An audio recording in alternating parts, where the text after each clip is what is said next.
اور اس کے ساتھ ہی وہ نیریٹو ختم ہو جاتا ہے. اب آگے سنیے. لگی لپٹی بات جو ہے وہ نہیں کی جائے گی، اسٹریٹ فارورڈ بات. تو میں نے کہا جی اگر ایسی بات ہے کہ آپ نے یہ فیصلہ کیا ہے کہ ماضی کا، ایک تو سب سے پہلے ورڈکٹ اس بات کا کہ ماضی میں غلطیاں ہوئی ہیں اور اب جو ہے ان کو کریکٹ کیا جائے گا یا ٹھیک کیا جائے گا، تو اس میں تو سب سے بڑی بات یہ ہوتی ہے کہ ادارہ جو ہے وہ اپنی حدود میں رہے اور ڈیموکریسی کو، جمہوریت کو جو ہے وہ پھلنے پھولنے دے. تو اس کا جواب یہ تھا کہ پاکستان کی ترقی جو ہے وہ جمہوریت کے اندر ہی ہے. یہی بات باجوہ صاحب کہتے تھے کہ پاکستان کی ترقی جمہوریت میں ہے، لیکن جمہوریت تو یہ کہہ رہی تھی کہ الیکشن ہو جائیں اور آرام سے ہو جائیں، لیکن وہ الیکشن نہیں ہونے دیے گئے، بلکہ رجیم چینج کیا گیا. اور رجیم چینج کرنے کے بعد اس کے بعد بھی باجوہ صاحب جو ہیں وہ کرتے رہے، بارگین کرتے رہے، بات نہیں بنی. اور اس کے بعد انہوں نے وہ چلے گئے. پھر الیکشن ہونا ہوتے تھے، الیکشن نہیں ہو رہے. تو جمہوریت، ڈیموکریسی، آئین، قانون تو یہی کہتا ہے کہ الیکشن ہونے چاہیے. اسمبلیاں تو ٹوٹ گئیں، الیکشن نہیں ہوئے، اور بلکہ الیکشن رکوائے گئے، اور اب تک الیکشن رکوائے جا رہے ہیں. سنیے آگے. اب آپ اندازہ کر سکتے ہیں کہ جس ادارے سے میں مخاطب ہوں وہاں سے آپ کو اگر یہ سننے کو ملے کہ جی ہمیں پاکستان کی ترقی کا یقین جو ہے وہ جمہوریت کے اندر ہی ہے، تو this was music to my ears کہ میں یہ گفتگو سن رہا ہوں. میں دوبارہ یہ بات کر رہا ہوں کہ میں صرف رپورٹ کر رہا ہوں، میں ابھی اس پہ اپنا تبصرہ تجزیہ نہیں کر رہا، میں صرف رپورٹ کر رہا ہوں کہ میرا سوال کیا تھا اور آگے سے جواب کیا تھا. اب یہ جو جمہوریت ہے، یہ باجوہ صاحب بھی کہتے ہیں جمہوریت، جمہوریت اور جمہوریت. لیکن اب خواجہ آصف صاحب کی باتیں سن لیں. وہ کہتے ہیں کہ ہمیں تو 19 میں ہی، یعنی کہ 18 میں یہ آئے، اور 19 میں ہی، سال 2019 میں ہمیں کہہ دیا گیا تھا آئیں جناب، پہلے پنجاب لیں اور پھر مرکز لیں.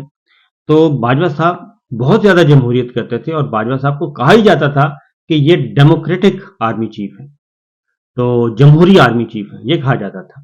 لیکن انہوں نے بھی یہ جوڑ توڑ، اس کو گراؤ، اس کو ہٹاؤ، اس کو لگاؤ.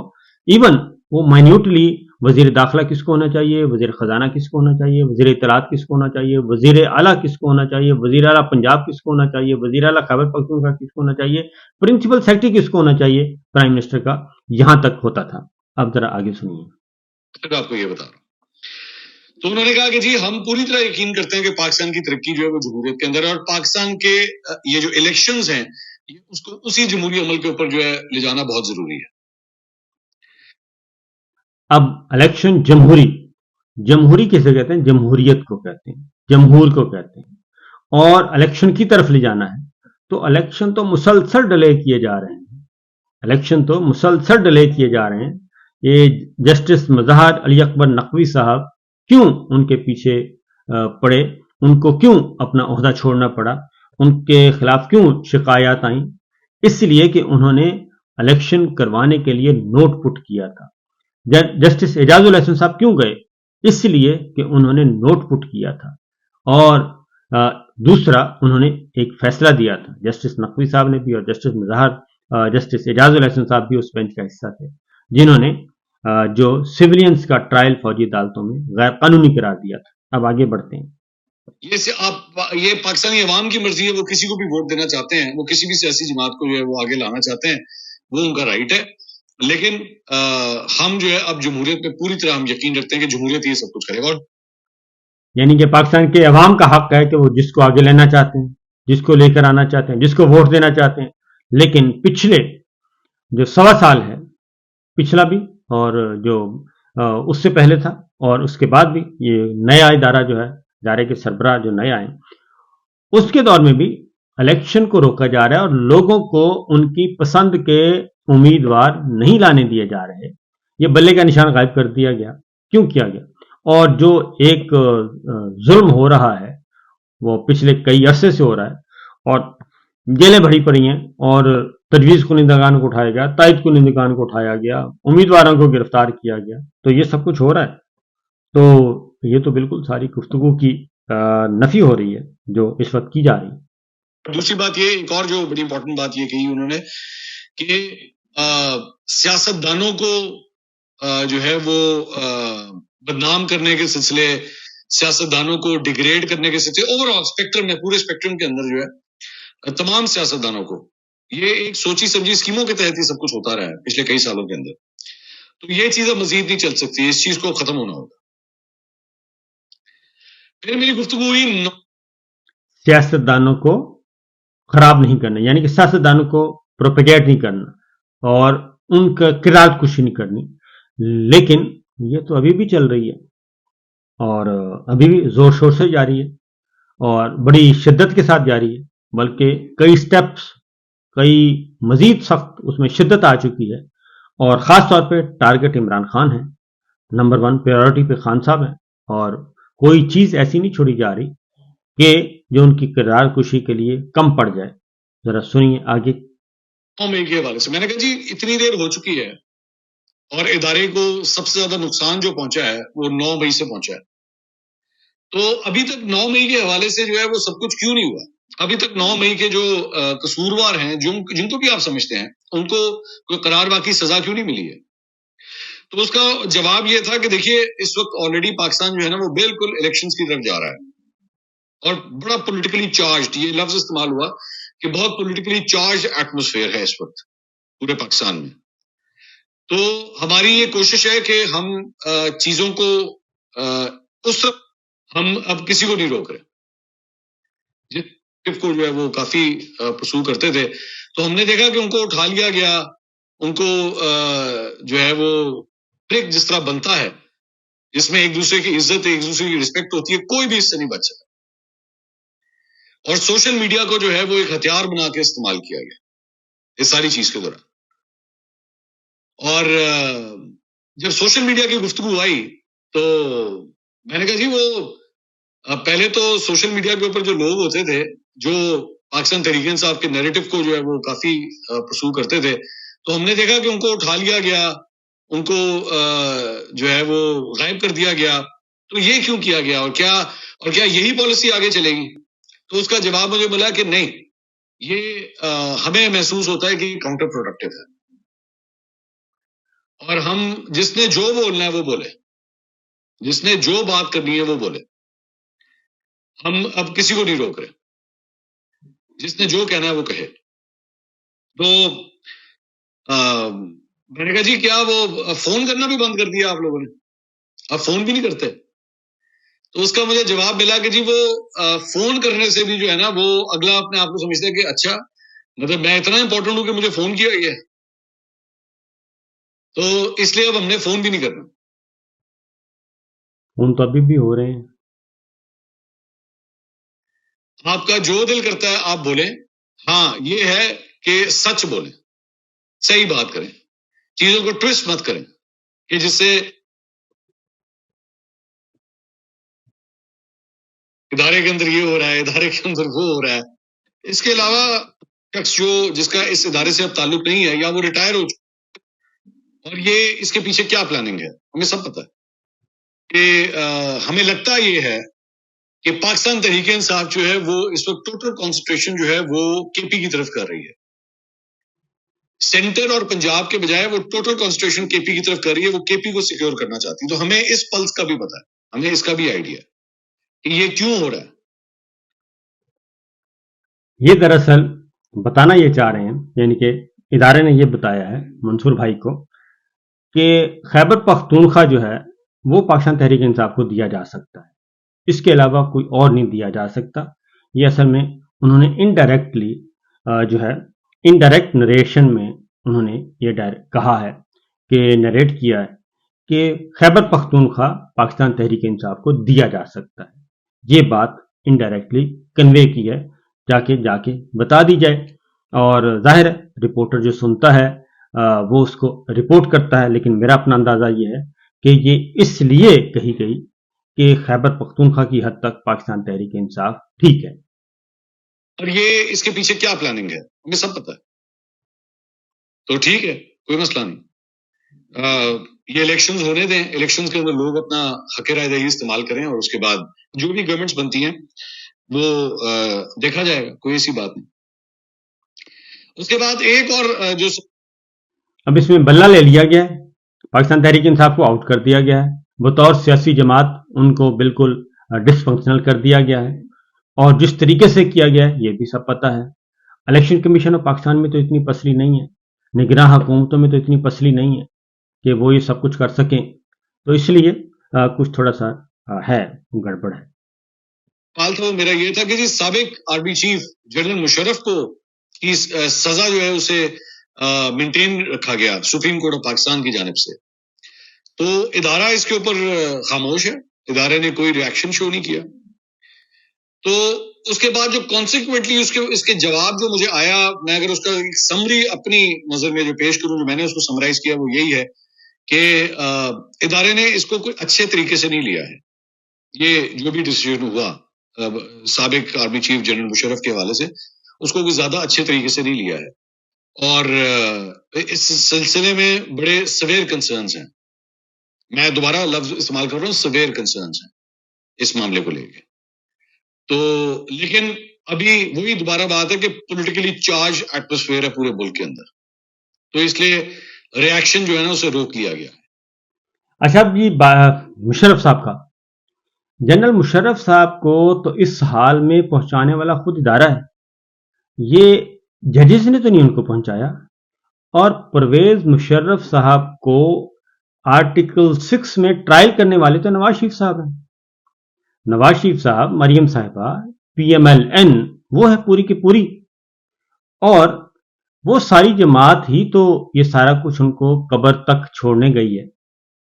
تو ججز پہ غصہ کس بات کا ہے؟ ججز کے سامنے تو ایک کیس رکھا گیا، اور کیس رکھا گیا اور انہوں نے بات کر دی اور انہوں نے فیصلہ دے دیا لا کے مطابق. ججز پہ غصہ کیوں نکالا جا رہا ہے؟ اور ججز پہ غصہ نکالنے کے بجائے، یعنی جنہوں نے پاکستان پیپلز پارٹی نے تو ٹرائل نہیں کیا مشرف صاحب کا، نواز شریف صاحب نے کیا، مسلم لیگ نواز نے کیا، اسی مسلم لیگ نواز کو، اسی نواز شریف صاحب کو بڑے اہتمام کے ساتھ ہر چیز کو بلڈوز کرتے ہوئے ان کو لایا جا رہا ہے اقتدار میں، اور ملیا میٹ کیا جا رہا ہے آئین کا، قانون کا، عدالتوں کا، وکالت کا، صحافت کا، سسٹم کا، ہر چیز کو. تو مشرف صاحب کو تو اس حال میں پہنچانے والے ایک تھے Sharif family, P M L N سیاسی جماعت، اور دوسرا خود ادارہ. اگر جنرل قیانی صاحب چاہتے تو کیا وہ بچا نہیں سکتے تھے؟ مشرف صاحب کو بچا سکتے تھے، اور جنرل قیانی صاحب کو تو لکھ کے بھیجا جاتا تھا، ان کو تو ہاٹ لائن پہ ان کہا جاتا تھا بتائیں کیا کریں، پرویز مشرف صاحب کے خلاف یہ ہونے لگا ہے، یہ ہونے لگا ہے، یہ ہونے لگا ہے، نواز شریف صاحب یہ کر رہے ہیں، یہ کر رہے ہیں، یہ کر رہے ہیں.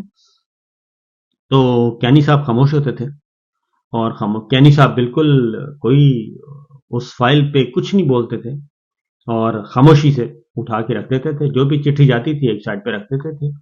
اور وہ تو خود بڑے اہتمام سے پرویز مشرف صاحب کو اس حال میں پہنچانے والے خود یہ لوگ ہیں. اور افتخار چودھری صاحب والی تحریک، اس کے پیچھے بھی یعنی صاحب. تو یہ سارے کا سارا جو ہے، تو اس لیے اب آنریبل ججز پہ یا چیف جسٹس قاضی فائز عیسیٰ صاحب پہ یا اس سے پہلے خصوصی عدالت پہ، تو ان پہ تو غصہ کرنا بنتا ہی نہیں. تو ٹرائل تو نواز شریف صاحب نے شروع کیا، اور ان کو دوبارہ اقتدار میں لایا جا رہا ہے، اور کہا جا رہا ہے اس پہ غصہ بہت ہے، اور غصہ ہم نے فی الحال روکا ہوا ہے، یہ ہم بعد میں نکالیں گے. تو کس پہ نکالیں گے؟ نواز شریف صاحب پہ، پی ایم ایل این پہ، خواجہ آصف صاحب پہ، اس وقت کے وزیر داخلہ پہ، کس پہ نکالیں گے؟ یہ ہے کہ نہ ریاکٹ کیا جائے. مجھے نہیں پتا ریاکشن کس طرح کا ہوگا. ریاکشن جو ہے وہ ایک پریس ریلیز کی شکل میں بھی ہو سکتا ہے، یا ایک پریس کانفرنس کی شکل میں بھی ہو سکتا ہے. تو پھر میں نے ایک اور سوال کیا کہ کیا آنے والے دنوں کے اندر ایک ریومر پھیلی ہوئی تھی کہ ادارے کی جانب سے کوئی پریس کانفرنس ہو سکتی ہے، پی ٹی آئی کو دے دیا سے پہلے.